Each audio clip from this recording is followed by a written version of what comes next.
Magandang araw mga kapatid, mga kababayan. EJ Morse once again. Welcome to my small channel. Kumusta na po? Sana saan man dako ng mundo kayo naroroon ngayon ay nasa mabuti kayong kalagayan. Lalong-lalo na ang ating mga OFW na nagpapakahirap at nagsasakripisyo na malayo sa kanilang pamilya para maghanap buhay. Maraming salamat po sa inyo. At maraming salamat din sa ating mga tao sa gobyerno, lalong-lalo ng mga militar at kapulisan na nagtatrabaho na matapat para sa ating bayan. Maraming salamat po sa inyong lahat. Pero doon naman sa mga public servants, mga nagtatrabaho sa gobyerno na hindi seryoso at mga nagnanakaw, magbago na po kayo.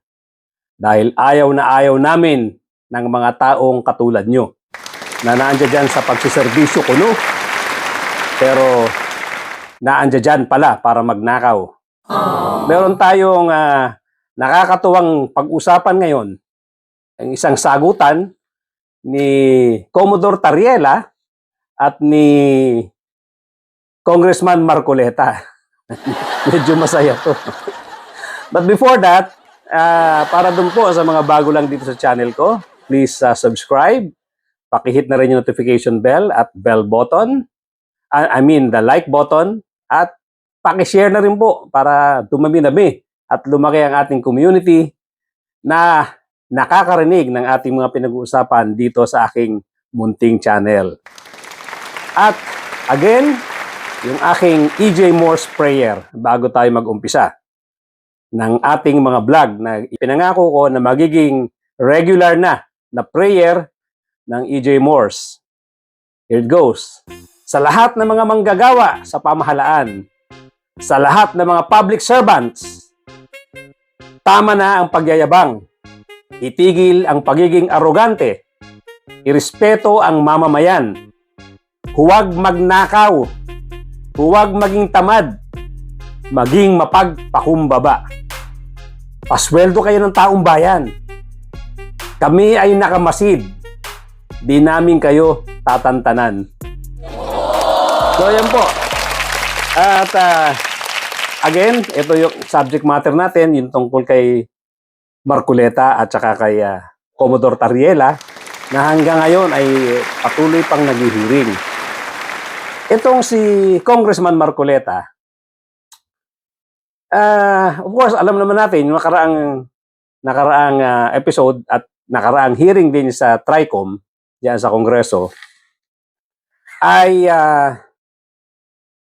trinabaho niya si Enzo Recto na dahil nga doon sa pinost ni Enzo Recto na tungkol sa kanyang isang kilos na pumunta siya sa Bicol noon. Doon nagpakita kay BP Leni Robredo, nakapagkamayan doon, ay nagkaroon ng vlog tungkol diyan si Enzo Recto. At sinabi niya nga na huwag magpalinlang, huwag maniwala at huwag magpalinlang. Huwag magpalinlang dito kay Marcoleta. Something to that effect na hindi ko eksaktong alam yung sinabi ni Enzo Recto doon sa vlog niya. At of course, nagalit itong si Congressman Marcoleta at kinonfronta nga, sinamantala niya yung pagkakataon na invited si Enzo Recto doon sa hearing. So, yun na nga, nagkaroon ng medyo matalim na sagutan itong sila Enzo Recto at saka si Congressman Marcoleta, although ito namang si Enzo Recto, itong si Attorney Ricky Tumutorgo ay humble naman na tao. Nakita naman natin na malumanay lang siya at maayos naman siyang sumagot. Hindi siya naging bastos. Although itong side naman ni Marcoleta ay of course yung style niya dati pa na medyo intimidating, medyo mataas ang boses, authoritative, hindi naman nasindak si Attorney Tumutorgo. Kaya okay naman na nagsagutan nila.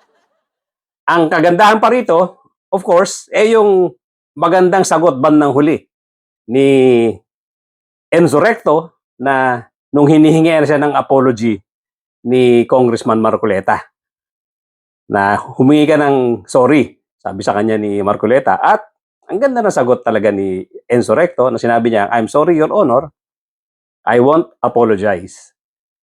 It was my opinion. Diba?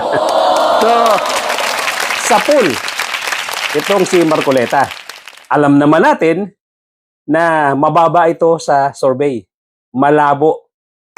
Malabong-malabo siya doon sa survey ng mga senatorial race. So, itong ganitong klaseng mga pangyayari sa hearing sa Kongreso ay lalong magpapalubog sa kanya. Alam niya yon.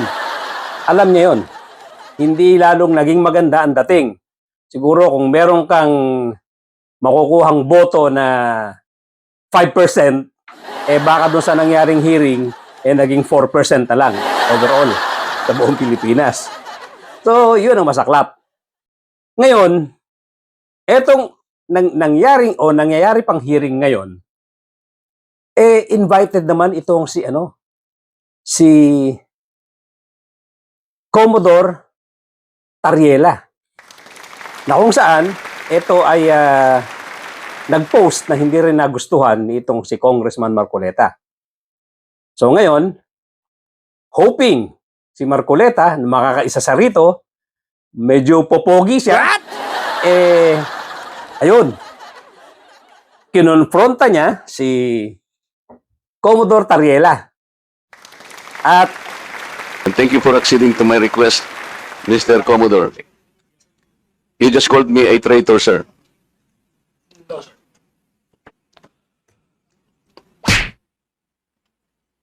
Nasa Facebook po, nasa social media. Mr. Chair, with your permission. Butit inulit mo, Commodore, bago ka sumagot doon sa tanong niyang Juan, patapusin mo muna yung legislator and then you wait until you are recognized by the chair, okay? Yes, sir. Thank you. Thanks, sir. Please proceed. You said that you did not say that I am a traitor, but it is in the social media. Did you take an effort to clarify that so that you could not mislead people because they might believe that you have said that? It is only now that you are disowning this statement. Mr. Chair. Mr. Chair. Yes, sir. To the Honorable Marcoleta, sir. Let's put it on record. I did not use the word traitor in describing your statement that the West Philippine Sea ay kathang-isip lamang po. Let me read my post on X. I stand by the statement of President Bongbong Marcos when he said ang West Philippine Sea ay hindi kathang-isip natin lamang. Ito ay atin, ito ay mananatiling atin hanggang nag-aalab ang diwa ng ating minamahal na bansang Pilipinas. Hearing someone claim that the West Philippine Sea is merely a fabrication of the Philippine government is a disservice and an embarrassment to their entire party, the organization he belonged to, and even their own family. How can the one face the younger generations today and tell them that our exclusive economic zone to the west of our archipelago is non-existent, effectively giving up the fight to assert their rights as Filipinos in the West Philippine Sea? Mr. Chair, sinabi ko ba na katang-isip ang West Philippine Sea? I cannot recall, Mr. Chair. Hindi, kasi ang salita mo dyan, merong nagsabing katang-isip. Sinabi ko ba na katang-isip ang West Philippine Sea? I said I stand by the statement of the President. I did not mention you said it, sir. Meron kang katang-isip na sinabi dyan eh. To whom are you referring that? No, sir. The kathang-isip phrase was the President's statement during his SONA. I just merely restated the statement of President Bongbong Marcos Kaya nga, when he you are now, delivered it to SONA. kaya mo lang nilabas yan after I said that there is no such thing as West Philippine Sea. But that is in context of the fact that it is not yet registered in the International Hydrographic Organization. Mr. Chair, No. nobody has ever asked me whether you are a traitor. This was only the first time that I was asked whether you are a traitor or not. You are not You are not even aware na sa social media sumabog yun? Nandun yung litrato mo and the claim that I am a traitor. Ngayon ka lang nagpapaliwanag that I am not a traitor. Pero nangyari na yon. Mr. Chair, I don't think that I'm under in any obligation to respond to all those social Okay, media Mr. posts Chair, by vloggers, now, social media influencers to tell them Mr. that they're Chair. wrong. Siya muna. Sabi niya wala siyang obligation. Finish your statement. Yes, sir. Yun na nga. Lalong lumubog. Lalong lumubog itong si Congressman Marcoleta. Dahil kung si Enzo Recto ay malumanay pero magaling din sumagot, itong si Commodore Tariela malupit sumagot. Madiin, eksakto, with conviction, at kitang-kita yung kanyang tapang, palakpakan kay Commodore Tariela. Yan ang gustong-gusto nating mga public servant. Yan ang gusto natin. Nasa tama at alam niyang tama siya at pinanindigan niya. Palakpakan ulit kay Commodore Tariela. So, nangyari, hindi rin nakapuntos itong si Congressman Marcoleta. So, yung sinasabi ko kanina na 5% ang boto niya, na naging 4% na lang, malamang after this hearing na nagkaroon sila ng sagutan ni Tariela, maka 2% na lang. 2% na lang overall ang boto niya sa buong Pilipinas. So, yun nga. Medyo imbis na makaahon si Congressman Marcoleta dito sa ang pagbabalik niya dito sa Kongreso para makabawi dito naman kay Tariela, ay wala rin nangyari. Lalo siyang lumubog. At sinasabi niya nga na bakit daw ganun ang pinost ni Tariela. Wala naman palang ganung post si Tariela. Ang pinost niya lang ay yung pagko-quote niya, kinote niya lang na corner ni Tariela, ni Commodore Tariela, itong si Congressman Marcoleta. Na sinasabi niya, wala akong post na masama tungkol sa'yo. Ngayon, nakaramdam ng medyo mararamdaman mo bumababa tono ni Marcoleta. Kasi naramdaman niya, totoo yung sinasabi ni Commodore Tariela na hindi sa kanya nanggaling yung mga post na yon. Ngayon, hindi pa rin gumigib up itong si Marcoleta. Ayaw gumib up. Sabi niya, kung hindi sa'yo nanggaling yung mga nakapost na yan, hindi ka man lang nag-effort na itama yan at sabihin mo na hindi sa'yo galing yan. Ang ganda ng sagot na naman ni Tariela. Eto, pakinggan natin. Mr. Chair, the only time I learned about that was when I heard about your interview calling me gago and mangmang. Why would I even defend you if you're calling me gago? If you're calling me gago. Yan ang sagot. Di ba? May dating, may diin. Bakit nga naman siya mag-e-effort, hindi niya obligasyon yun na sabihin sa media, sa social media, na hindi ako nagsabi niyan, hindi ko obligasyon yan. Well, of course, dahil na pareho silang nasa serbisyo, kung tutuusin, pwede naman talagang gawin ni Tariela. Ang problema lang, sabi nga ni Tariela, matapos mo akong sabihin gago at mangmang, bakit na makita ipagtatanggol? Bakit ko i-defend yung sarili mo? Bakit ko babawiin or bakit naman kita ipagtatanggol kung ako ang ginago mo at sinabihan mo ng mangmang? So, eto, parang binuhusan ng malamig na tubig itong si Congressman Marcoleta.